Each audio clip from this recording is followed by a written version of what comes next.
꿇어앉아 묻자오되 선한 선생님이여 내가 무엇을 하여야 영생을 얻으리이까?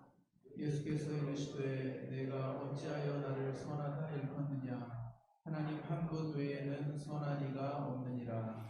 내가 계명을 안 하니 살인하지 말라, 간음하지 말라, 도둑질하지 말라, 거짓 증언하지 말라, 속여 빼앗지 말라, 내 부모를 공경하라 하였느니라. 그가 여짜오되 선생님이여 이것은 내가 어려서부터 다 지켰나이다. 두 절 말씀은 같이 읽죠. 예수께서 그를 보시고 사랑하사 이르시되 내게 아직도 한 가지 부족한 것이 있으니 가서 내게 있는 것을 다 팔아 가난한 자들에게 주라. 그리하면 하늘에서 보화가 내게 있으리라. 그리고 와서 나를 따르라 하시니 그 사람은 재물이 많은 고로 이 말씀으로 인하여 슬픈 기색을 띠고 근심하며 가니라. 아멘. 오늘 읽은 본문 말씀을 가지고 부자의 슬픔이라는 제목으로 하나님이 주시는 은혜를 함께 나누도록 하겠습니다. 가난한 사람이 더 슬픈가요? 부자가 더 슬픈가요? 부자의 슬픔은 좀 부자라는 말과 슬픔의 말이 잘 안 어울리는 것 같은데, 가난한 자의 슬픔 그러면 팍 마음에 와 닿을 텐데, 오늘 본문에 부자가 부자임에도 불구하고 슬픈 기색을 띠고 주님을 등지고 돌아갔던 그 이야기를 통해서 우리에게 주시는 교훈들을 좀 같이 나눠보려고 해요. 여러분, 믿음이라는 게 참 소중하지 않습니까? 그런데 점점 우리가 살아가는 이 시대를 보면 믿음과 신뢰를 점점 잃어가고 있는 것 같아요. TV 뉴스나 인터넷 뉴스 혹은 신문에 나오는 기사들, 여러분들은 그 내용들을 몇 프로나 신뢰하나요? 100%다 믿나요? 아마 그런 분은 없을 거예요. 저는 어릴 적에 9시 뉴스에서 아나운서가 뉴스하는 그 내용을 저는 그대로 다 믿었습니다. 신문에 활자로 쓰여 있는 기사들을 그게 사실인 양 다 믿었습니다.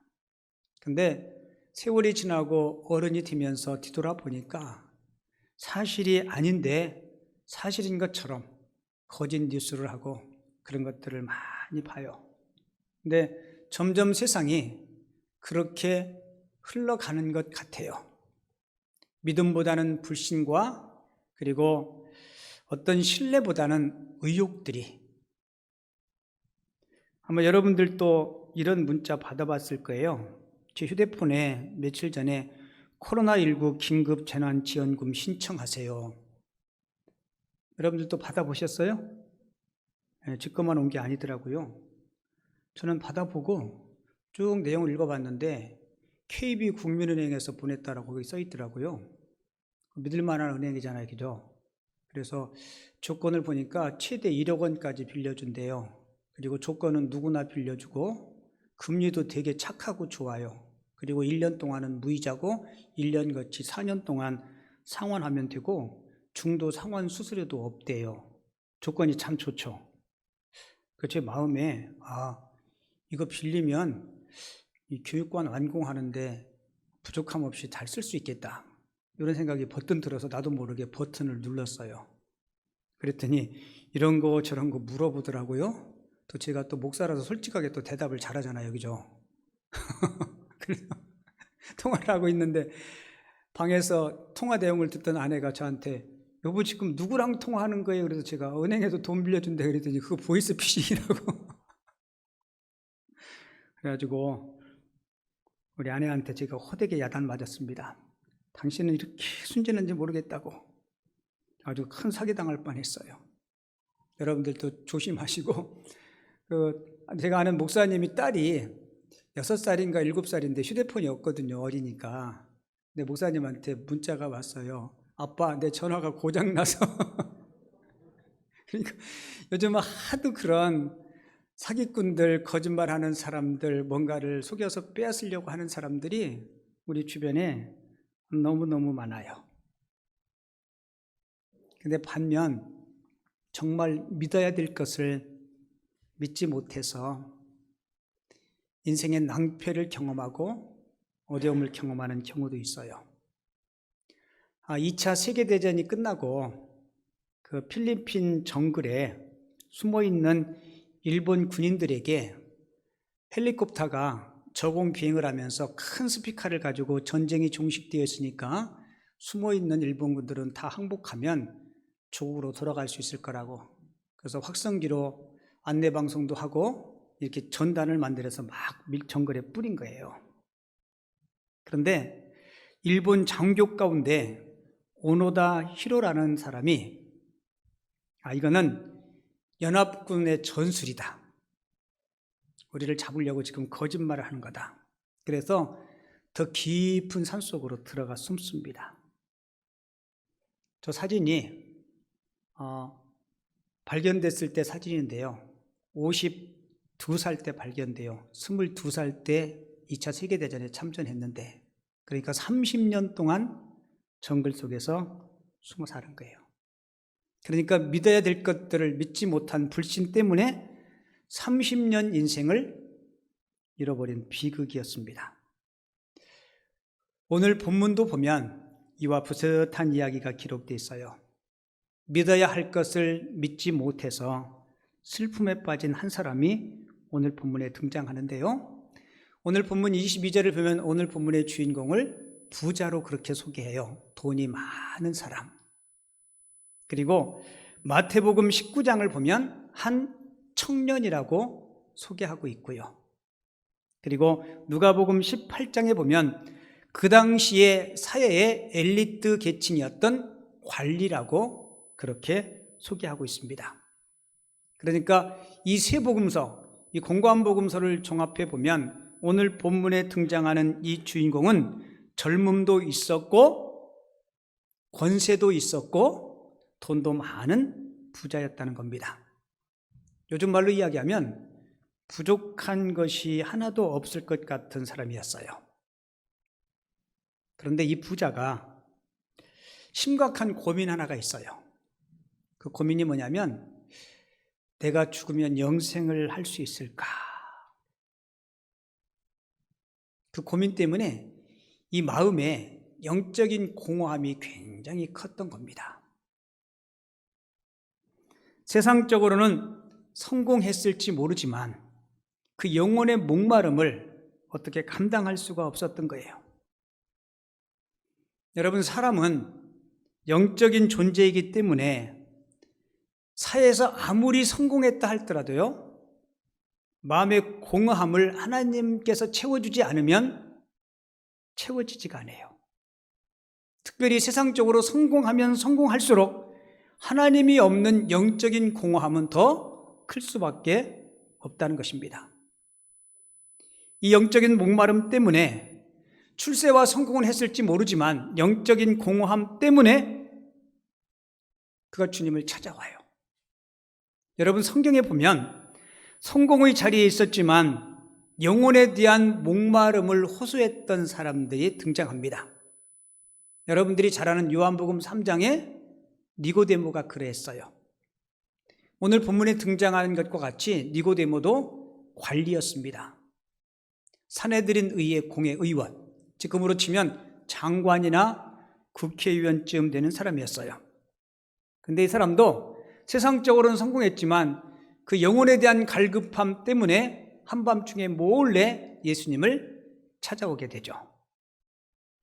그리고 누가복음 19장에 보면 삭개오도 세상적으로 성공했지만 영적인 공허함이 채워지지 않아요.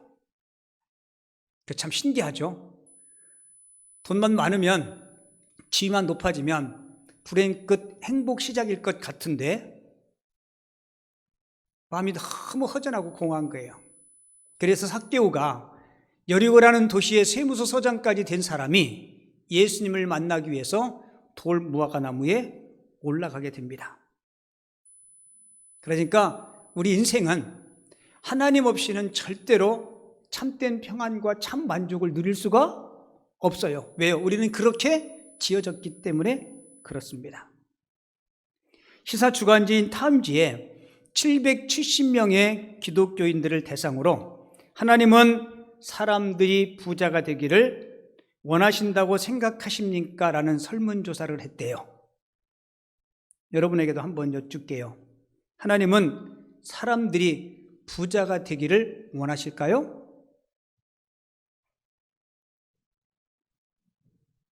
대답해 보세요. 하나님은 사람들이 부자가 되기를 원하실까요? 하나님의 마음을 묻는 거예요. 그런데 이 질문에 61%에 해당하는 신자들이 그렇다라고 대답했답니다. 그러니까 하나님은 사람들이 부자로 살기를 원하신다라고 그렇게 대답을 했다는 거예요. 여러분들에게 여쭤볼게요. 여러분 부자 되고 싶으세요? 그렇게 경건한 척하지 마시고 솔직하게 얘기하셔요. 여러분 부자라고 해서 안 경건한 거 아니에요? 부자 되고 싶으세요? 여러분들이 대답이 신통치 않는 이유는 내 꼬라지 보니까 난 죽었다 깨어나도 부자가 안 될 것 같다라고 생각하니까 그렇게 대답하는지 모르겠는데 그러면 다시 질문할게요. 비록 나는 부자로 삶을 살지 못하지만 우리 아들과 딸들, 우리 후손들은 부자가 됐으면 좋겠다. 이 대답이 훨씬 커지잖아요. 그죠? 여러분 보실 때 제가 부자 같아요? 가난한 것 같아요? 예? 그죠? 어느 분이 저한테 목사님 부자 되셨대. 왜? 그랬더니 교회 땅이 많대. 그래서 제가 이거 제 거 아닙니다라고 얘기했는데 저는 제 스스로 저는 부자라고 생각해요. 돈이 많아서 물질이 많아서가 아니라 저는 제 안에 하나님이 계시고 우리 소중한 성도님들이 계시기 때문에 저는 늘 부자라고 그렇게 생각합니다. 그리고 솔직히 여러분들도 물질이 부자가 됐으면 좋겠어요. 아멘들 하세요. 여러분들이 안 되면 여러분들의 아들, 딸, 손자들 꼭 부유하게 살 수 있도록 하나님께서 그렇게 축복해 주시기를 위해서 기도하시기 바랍니다. 사람들이 얼마나 부자가 되기를 원하는지 몰라요. 그래서 우리가 어느 가게 같은 거 오픈하면 화분이라는 거 선물 주죠. 그죠? 그게 리본 달죠. 그 옆에 뭐라고 써요? 주로? 부자 되세요. 아니면 대박 나세요. 다 같은 의미인데요. 얼마나 부자 되고 싶으면 부자 되세요, 대박 내세요 이런 덕담을 하겠습니까? 근데 여러분 꼭 기억하세요.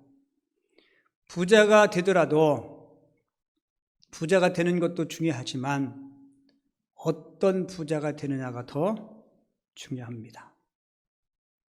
부자가 되었다고 해서 저 사람 부자가 됐으니까 하나님이 축복을 받은 거야 라고 이야기할 수도 있겠지만 때로는 그 부가 축복이 아니라 저주가 될 수도 있어요. 왜요? 돈 때문에, 부유함 때문에 하나님과 거리가 생기고 하나님과 멀어진다면 그것은 축복이 아니라 저주입니다.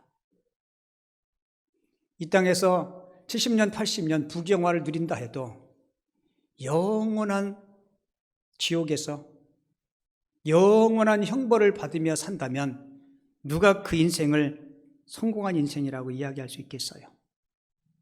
오늘 본문에 등장하는 부자도 마찬가지입니다. 오늘 본문을 우리가 읽으면 부자의 슬픈 자화상을 우리가 볼 수 있어요. 만약에 이 사람이 부자가 아니었다면 저는 그런 아쉬운 생각이 들어요. 오늘 본문 22절 그 사람은 뭐라고 얘기해요? 재물이 많은 거로 이 말씀으로 인하여 슬픈 기색을 띠고 근심하여 예수님을 떠나가니라. 여기 예수님 떠나는 제가 집어넣은 거고요. 뭐 때문에 예수님을 등지고 가요? 재물이 많아서.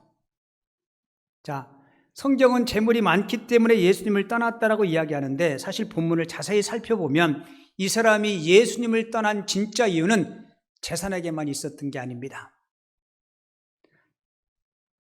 이 부자가 예수님을 떠나간 진짜 이유는 그 첫 번째는 예수님이 누구신지를 정확하게 알지 못했다는 거예요. 본문 17절에 이 부자가 예수님을 부를 때 이렇게 불러요. 선한 선생님이여 라고 부릅니다. 예수님을 뭐라고 불러요? 선생님이라고 불러요. 부자가 예수님을 선생님이라고 부를 때 그 부름에 대해서 예수님께서 이렇게 답변하세요. 18절에 보면 예수께서 이르시되, 같이 읽어볼까요? 내가 어찌하여 나를 선하다 일컫느냐? 하나님 한 분 외에는 선한 이가 없느니라. 여러분, 저 18절 본문을 보면 예수님은 자신을 선하지 않다, 자신이 선하다는 것을 부인하는 것처럼 느껴지게 되죠. 하나님 외에는 선한 분이 없다. 근데 여러분, 예수님께서 자신을 선하지 않다라고 그렇게 말씀하신 게 아니에요. 여기서 예수님의 이 말씀은 나는 선한 선생의 차원에 있는 사람이 아니라 나는 하나님이라는 뜻이에요. 오늘날 많은 사람들은 우리 예수님을 위대한 스승, 아니면 휴머니스트, 존경의 대상 이렇게 생각하는데요. 여러분, 예수님은 단순한 스승이나 선생의 대상이 아니라 예수님은 하나님이시고 무엇보다도 우리를 죄악 가운데서 구원하실 구원주이심을 꼭 기억하시기 바랍니다. 우리가 이 사실을 놓치면 안 돼요. 한때 세계를 지배했던 나폴레옹이 기독교인들을 대상으로 예수 그리스도에 대해서 아주 잘 설명을 한 내용이 있어요. 나폴레옹이 이렇게 이야기했대요. 소크라테스가 나의 방에 들어오면 우리는 모두 일어나서 그분에 대해서 존경심을 표해야 할 것입니다. 그러나 나사렛 예수가 이 방에 들어온다면 우리 모두는 엎드려 그분을 경배해야 마땅합니다. 그러니까 예수님은 존경의 대상이 아니고 무슨 대상이에요? 경배의 대상입니다. 단순히 스승의 대상이 아니라 예수님은 곧 하나님이세요. 그런데 오늘 본문의 이 부자는 예수님이 누구신지를 정확하게 인식하지 못했던 거죠. 여러분에게 있어서 예수님은 어떤 분이신가요? 여러분, 베드로가 위대한 신앙 고백 때문에 예수님 앞에 칭찬받았죠. 그죠? 저는 그리스도시요 살아계신 하나님의 아들이다. 그리고 두 번째, 이 부자가 예수님을 떠나간 두 번째 이유는 행위로서 영생을 얻을 수 있다는 오해 때문에 예수님을 등지고 떠나겠대요. 본문 17절에 이 부자가 이렇게 이야기하죠. 내가 무엇을 하여야 영생을 얻으리이까? 영생을 얻기 위해서 무엇을 해야 한다는 전제를 가지고 있었다는 겁니다. 내가 뭘 해야, 어떤 업적을 세워야 하나님이 나에게 영생을 주실 것이다.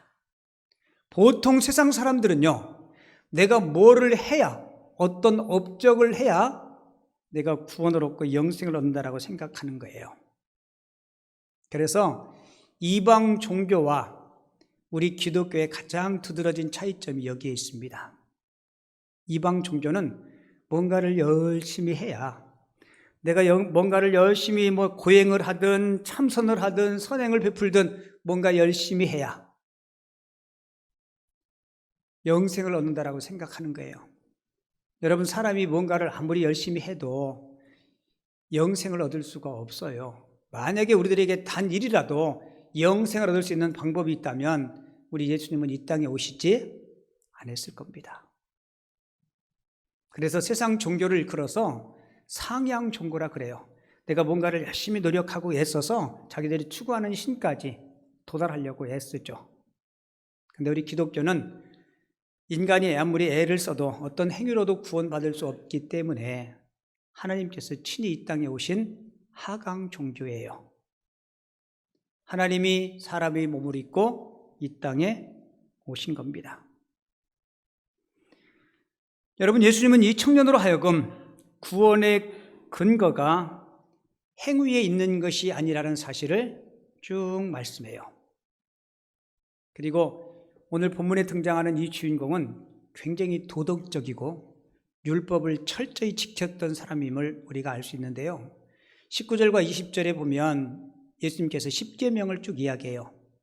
살인하지 말라, 간음하지 말라, 도적질하지 말라, 내 이웃의 물건을 빼앗지 말라, 내 부모를 공경하라. 그런데 그 이야기에 이 청년이 뭐라고 이야기해요?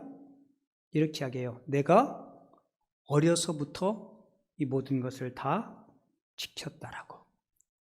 굉장히 도덕적인 사람이죠. 어쩌면 우리보다 훨씬 더 도덕적일 수 있는 사람이에요. 그런데 예수님은 21절에서 이렇게 이야기해요. 내게 있는 것을 다 팔아 가난한 자들에게 주라. 좀 대화가 좀 잘 안 맞는 것 같죠, 그죠? 갑자기 어떤 말씀이나 계명 같은 것을 이야기하는데 내가 다 지켰다라고 이야기하니까 예수님은 내게 있는 것을 다 팔아 가난한 자들에게 주라. 여러분, 이 말은 구원을 얻기 위해서 재산을 다 팔아야 한다는 말이 아닙니다. 여기에 있는 우리 모두 중에 단 한 사람도 재산 다 팔아 하나님 앞에 바친 사람은 단 한 사람도 없습니다. 자, 이 사람은 나름 도덕적인 자부심이 굉장히 마음에 컸어요. 그런데 그를 지배하고 있는 강력한 동기 중에 하나가 뭐였습니까? 재물이었습니다. 재물에 대한 탐심이었어요. 이 부자 청년과 예수님과 하는 대화를 곁에서 제자들이 들었어요. 제자들도 충격이었습니다. 내가 영생을 얻기를 원한다면 재물을 다 팔아 가난한 자들에게 주라. 이야기를 제자들이 듣고 제자들이 예수님께 질문을 해요. 보면 26절에 보면 제자들이 매우 놀라 서로 말하되 그런즉 누가 구원을 얻을 수 있는가? 그렇다면 도대체 구원 얻을 사람이 누가 구원을 받겠냐고. 여러분, 만약에 이 조건이라면 저와 여러분들 구원 받을 수 있겠어요? 못 받죠. 다 팔아 바치라는데.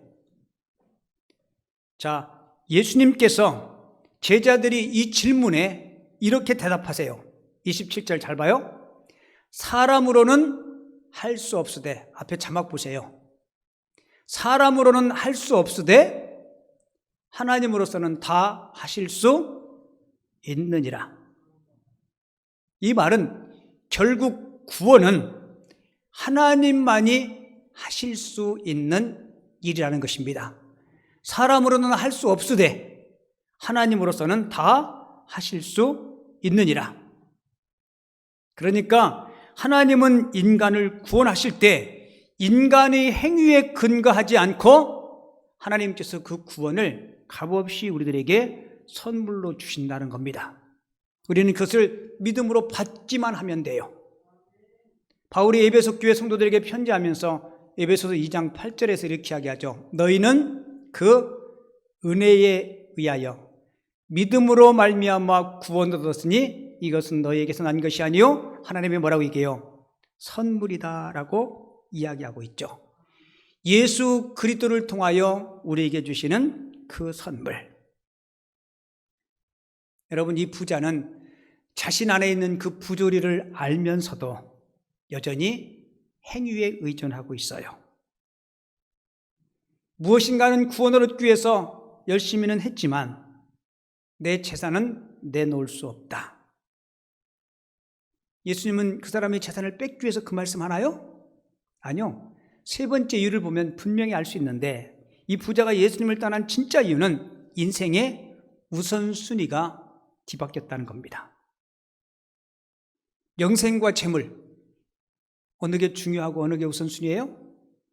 영생이죠. 우선순위, 생명이죠. 우선순위 있잖아요. 예수님이 더 삶의 우선순위에 있어야 되잖아요.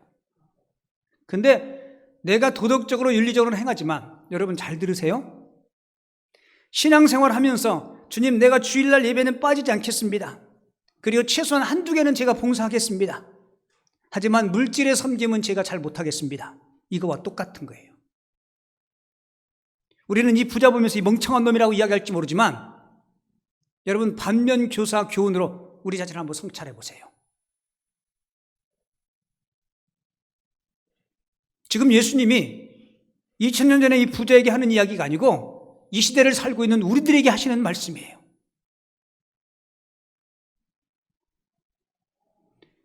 여러분, 행복은 올바른 우선순위에 따라서 삶을 살아갈 때 그곳에 진정한 행복이 있음을 꼭 기억하시기 바랍니다. 다시 한번 말씀드릴게요. 행복은 올바른 우선순위에 따라 살아갈 때 그 가운데 행복이 있는 거예요. 그럼 불행이 뭘까요? 불행은 우선순위가 뒤바뀐 겁니다. 이 청년은 우선순위에 혼돈이 생긴 거예요. 영생에 대한 궁금증이 있었습니다. 영혼에 대한 갈급함이 있었어요. 그래서 주님을 찾았습니다. 한마디로 이야기하면 이거예요. 돈 안 드는 건 제가 하겠습니다. 하지만 재물은 제가 내놓을 수 없습니다. 여러분, 지금 예수님은 돈 이야기 하는 거 아니에요. 그죠? 내 삶의 우선순위를 내게 주라는 거예요.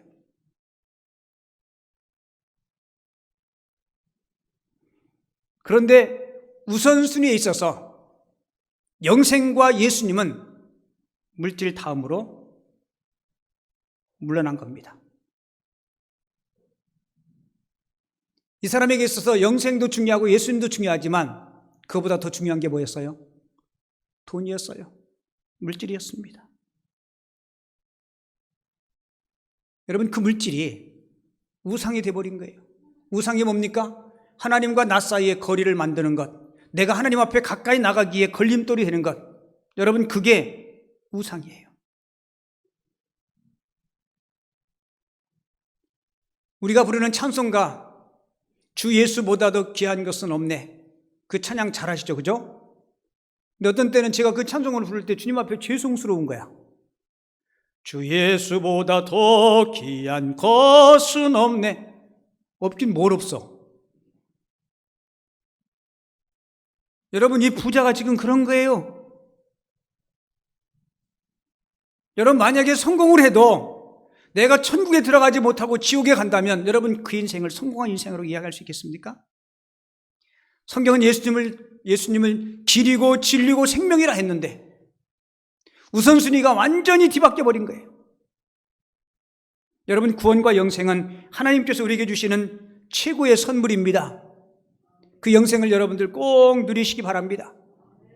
한 사람에 대한 평가는 다양할 수 있어요. 그죠? 여러분, 개인에 대한 평가는 내가 내 자신에 대한 평가할 수 있어요. 그리고 다른 사람이 여러분들을 평가할 겁니다. 그런데 한 사람에 대한 가장 정확한 평가는 하나님께서 하시는 평가가 가장 정확합니다. 오늘 본문에 등장하는 이 부자, 그리고 관리, 그리고 젊음도 있었던 사람이에요. 한마디로 이야기하면 많은 사람들의 선망의 대상이 되고 사회 엘리트였어요.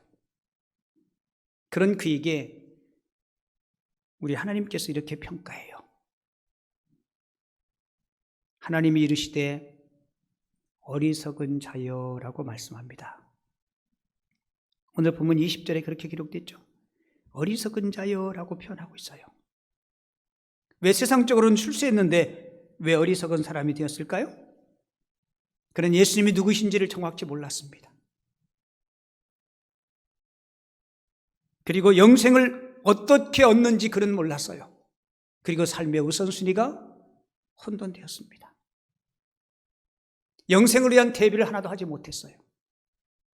특별히 21세기를 살고 있는 우리들, 요즘은 정말로 하나님의 자리를 가장 치명적으로 많이 뺏는 것이 만몬, 황금, 물질.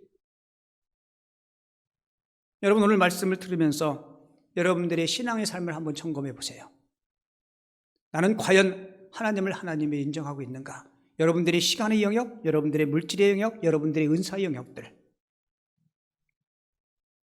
그래서 주님 앞에 섰을 때 주님께서 오늘 본문의 이 사람들에게 야, 어리석은 놈아, 이런 꾸중 듣는 저와 여러분들이 아니라 잘했다, 착하다, 이런 인정받을 수 있는 하나님의 사람들이 꼭 되어줄 수 있기를 주님의 이름으로 간절히 축원을 드립니다.